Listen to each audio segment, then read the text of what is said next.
When US leaders raised tariffs, the promise sounded simple. China will pay, not you. But here's the reality.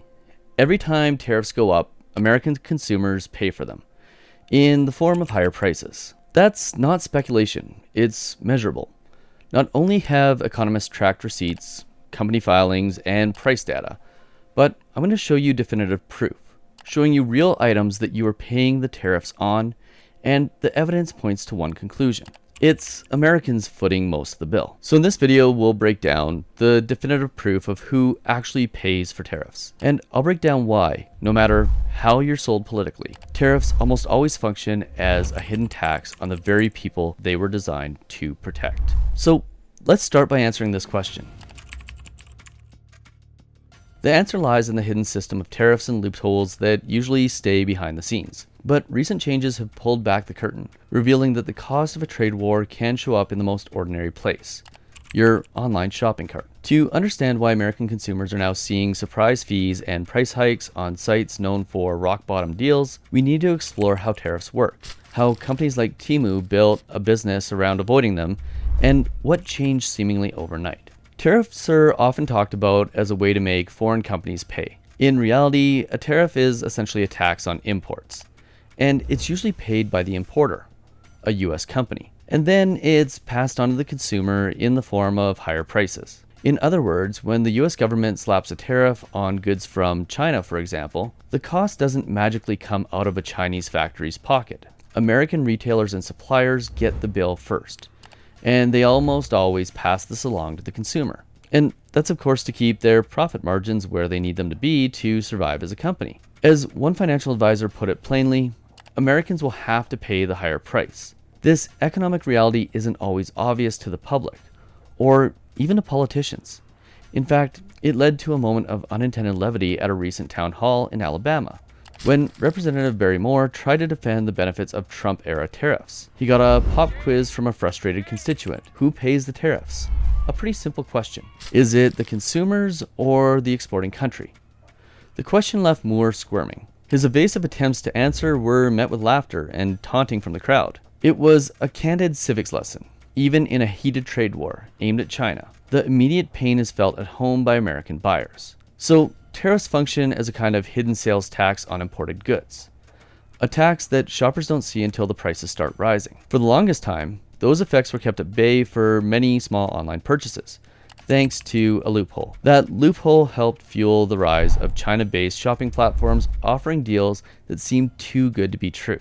To see how, let's zoom out for a second and examine the mechanism that made Temu and others so cheap in the first place. The loophole that made ultra-cheap shopping possible. Not long ago, ordering a $5 trinket or $15 gadget directly from a Chinese seller online often escaped any tariff or duty.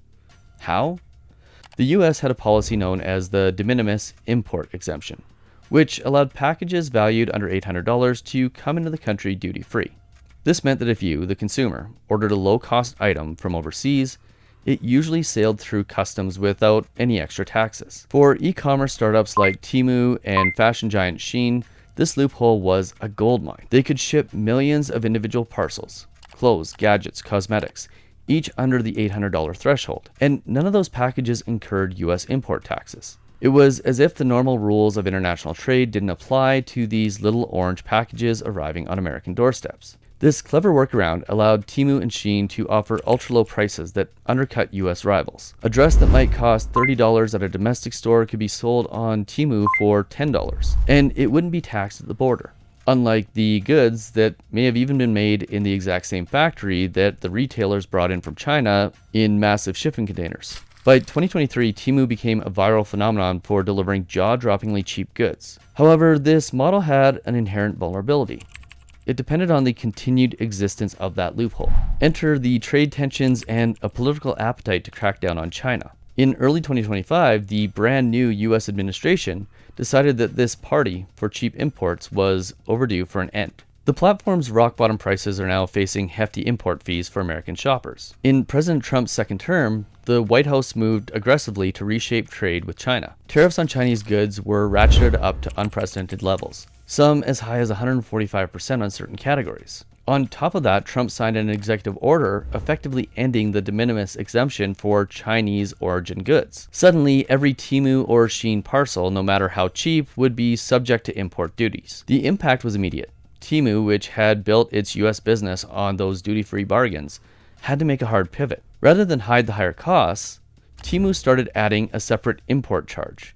It was a line item at checkout for many products. In April 2025, users began seeing a notice. Items imported into the US may be subject to import charges. In practice, these import charges often range from 130 to 150% of the product's price, effectively more than doubling the cost of some of those items. The $23 shorts with a $32 fee were one striking example, but they weren't unique. Temu's own data showed that quite often the cost of the tariff was bigger than the cost of the actual good that somebody was buying. In another example, there were cheap blenders that were listed at $6 that came in with a $8 import fee, meaning the fee itself was higher than the product cost. The ultra-low prices that had drawn in shoppers were now getting a reality check from tariff math. Eventually, Temu couldn't withstand the pressure anymore. They eliminated the line item for tariffs. But the primary reason for this was because when people saw it, they just simply didn't want to buy and pay that extra amount that seemed ridiculous.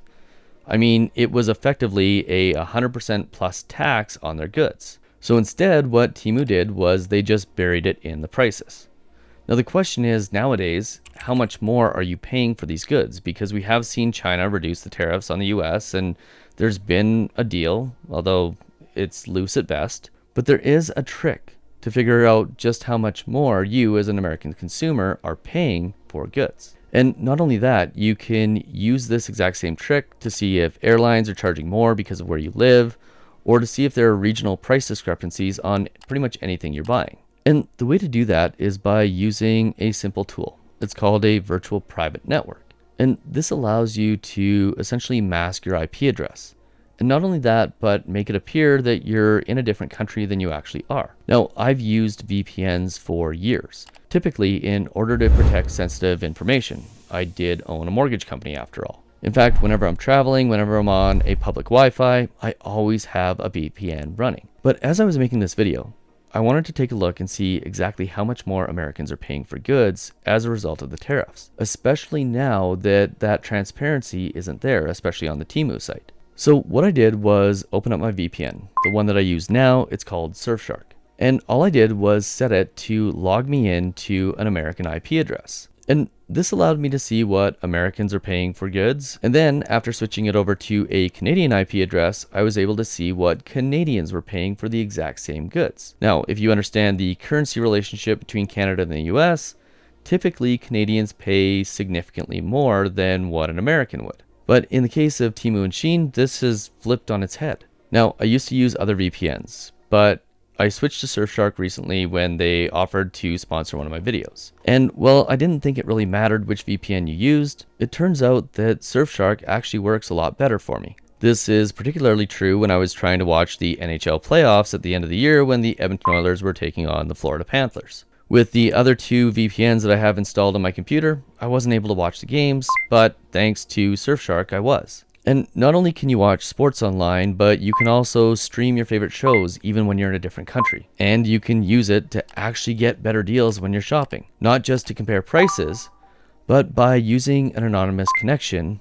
Cookies aren't installed in your browser, allowing sellers to charge more, which can often be used to increase prices when you look at an item but don't buy it right away, causing you to panic so you don't have to pay more. I mean, how many times have you went to book an airline ticket only to see the price shoot up for no apparent reason whatsoever?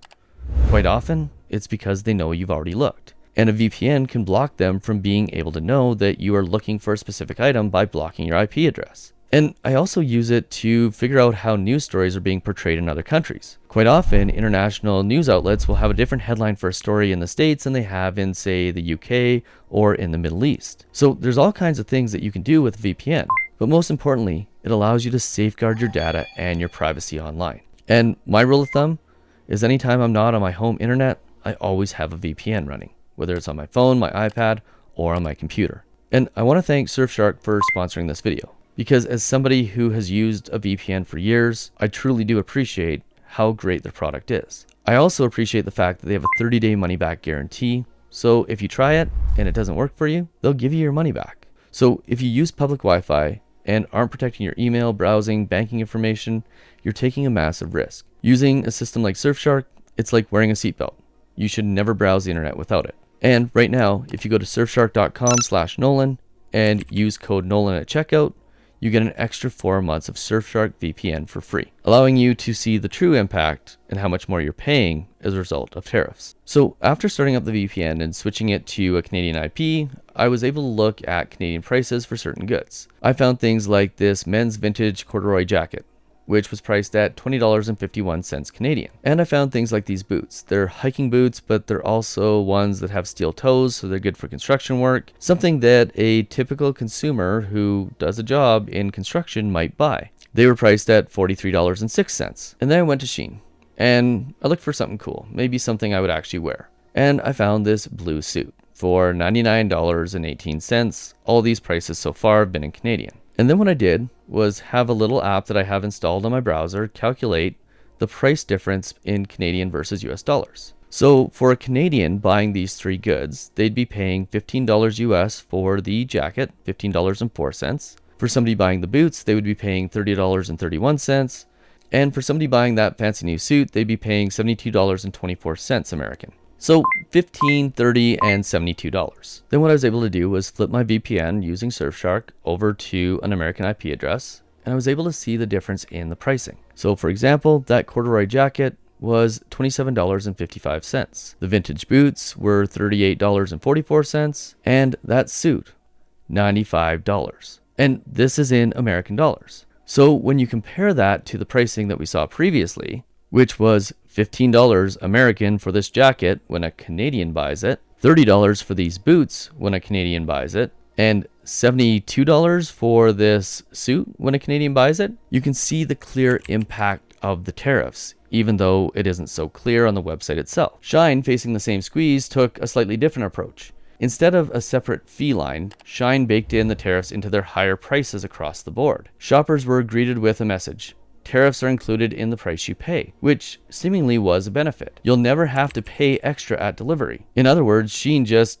increased the prices. But a dress that was $8 might now be $11 or $20, reflecting the difference in the import taxes behind the scenes. Both companies timed these changes around late April, warning customers that prices would jump. It was effectively an ultimatum: buy now at today's rates or pay more later. It was like a sale, but none of the goods actually went on sale. They were just destined to go up in price. And many did rush to stock up before the deadline, treating it like a semi-annual sale, except the looming price hike wasn't a seasonal trend, but a government policy kicking in. For American consumers, the effect was like a curtain dropping. At checkout, the hidden cost of the trade war suddenly became visible. Shoppers took to social media to share screenshots of huge fees. One user posted about $89 in import charges on a $64 Temu order. The memes and comments were laced with shock and sarcasm. Temu needs to put a "Trump did this" sticker next to the new import charges. The sentiment captures a turning point.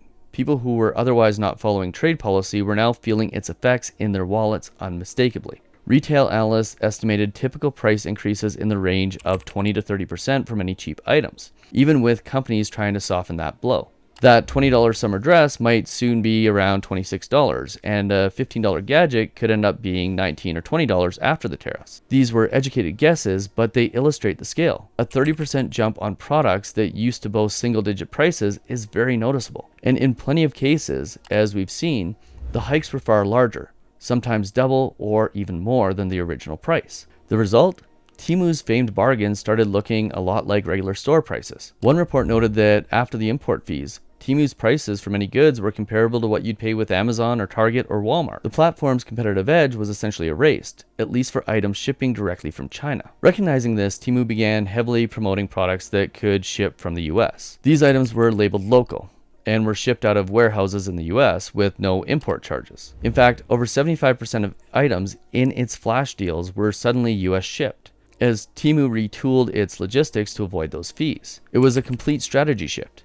Temu had to start doing what traditional retailers do: hold inventory in the US. And this is kind of crazy because they were holding the products in the US to avoid the very costs, the tariffs, that their old model would have incurred. Consumers, especially the most price-sensitive ones, are now stuck at a crossroads. They can hunt for US stocked items on these platforms, which is often a limited selection, pay the steeper prices for direct from China items, or simply scale back on non-essential purchases. The era of the impulse $1 add-on item from China might be over, unless you're willing to pay another $1 to $2 in import fees. For many shoppers, the psychological shock of seeing a giant fee breakdown at checkout is enough to deter purchase entirely. But here's the hidden twist. Tariffs are really just a tax on the consumer. It's like instituting a national sales tax without actually doing it. What's playing out here is a classic case of an economic hidden twist. Tariffs were sold as a way to punish China and protect American industries. And yes, to a certain extent, they do punish China by reducing demand, but the not so obvious driver behind the scenes is that American consumers end up paying much of the cost. It's a textbook cause and effect that often gets lost in political talking points. As we've discussed, companies importing goods simply pass the tariffs along to the end buyer. So the twist is that a tax on imports functions like a tax on consumption. It's the shopper at the mall or on their phone, not a distant factory owner, who's actually handing over the extra dollars. For a while, that twist was obscured. Big box retailers might quietly raise prices when tariffs hit, but it's hard for the average person to trace that directly to trade policy. What changed in 2025 is how blatant and itemized the cost became on platforms like Temu. The import fee line on a receipt is basically a flashing neon sign saying, "This is because of your government." In one sense, it has made the cost of trade policy far more transparent to everyday Americans. There's no mystery shopper. There's no mystery. Shoppers can see the tariffs effect line by line. This transparency has political implications.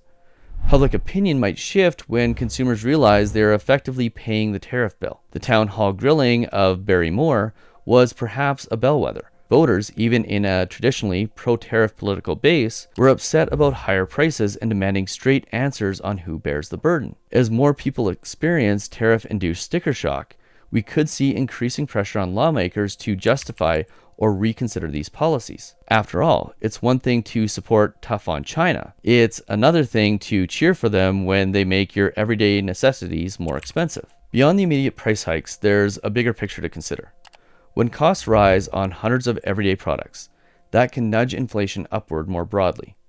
Economists warn that widespread tariffs act like fuel on the inflation fire. Anyways, it raises the prices on not just the targeted imports, but also on domestic goods that use imported components. If cheap Chinese parts for appliances or cars become pricier, the finished product made in America can get more expensive too. It's a chain reaction. Tariffs on one end, higher consumer prices at the other, sometimes in unexpected places. In extreme cases, triple-digit tariffs can even knock certain goods out of the market entirely. Consider a parallel example from abroad. When China imposed 100% tariffs on Australian wine in 2020, Australian wine virtually disappeared from Chinese store shelves. It simply wasn't viable to import at those rates. Now, with the US and China exchanging tariff volleys as high as 125 to 145% on each other's products, some goods could face a similar fate in America. If an import's cost doubles or triples, retailers might stop offering it altogether. These tariffs could effectively act as a trade embargo. So many products could be blocked by cost or logistics that trade flows may be severely choked off. In practical terms, American consumers could see fewer choices on shelves and online, not just higher prices. There are also competitive ripple effects. US companies that long complained about unfair competition from ultra-cheap Chinese imports might see a temporary relief as Temu and Shine raise prices. If Temu's $9 jeans become $18 with tariffs, a US retailer selling similar jeans for $20 is suddenly in a better position. However, this assumes consumers still have the appetite and ability to buy at higher prices. For budget-conscious shoppers, the result of tariffs isn't that they happily buy American-made products instead. It might be that they buy nothing, or buy secondhand. In other words, tariffs could shrink the overall pie of consumer spending rather than redirect it neatly to domestic goods. It's worth noting that while the US is making imports more expensive, China has retaliated in kind, taxing American exports from food to electronics at similarly steep rates. This tit-for-tat means some US industries like farmers or luxury good makers are also hurting because their products become too expensive to sell in China. It's a feedback loop of economic pain, with consumers and producers on both sides caught in the middle. Trade wars are often framed in grand terms. geopolitical competition, protecting industries, national security. But as we've seen, they also unfold in the checkout pages and store aisles of everyday life. The ultra-cheap online shopping era many Americans enjoyed is facing a serious reckoning. The big question going forward is, will these higher costs stick, and how will consumers adapt? There are a few possibilities. Companies like Temu and Shine might just further adjust their strategies. In fact, we've already seen them do this. Temu eliminated the line item completely and has simply increased a lot of its prices. Or they might start sourcing from other countries, or increase US manufacturing to sidestep China-specific tariffs. American retailers might lobby for tariff exemptions on certain critical consumer goods to keep prices attractive. Or consumers might simply change habits, making fewer impulse buys, seeking out local alternatives, or even supporting political candidates who promise to lower these tariffs to reduce prices. One thing is certain, the relationship between global trade policy and the prices on the tag has been laid bare. Next time you see a deal that looks outrageously cheap, you might ask, is there a tariff loophole behind it? And what happens if that loophole closes? As it stands right now, American shoppers have learned that there's no free lunch in a trade war.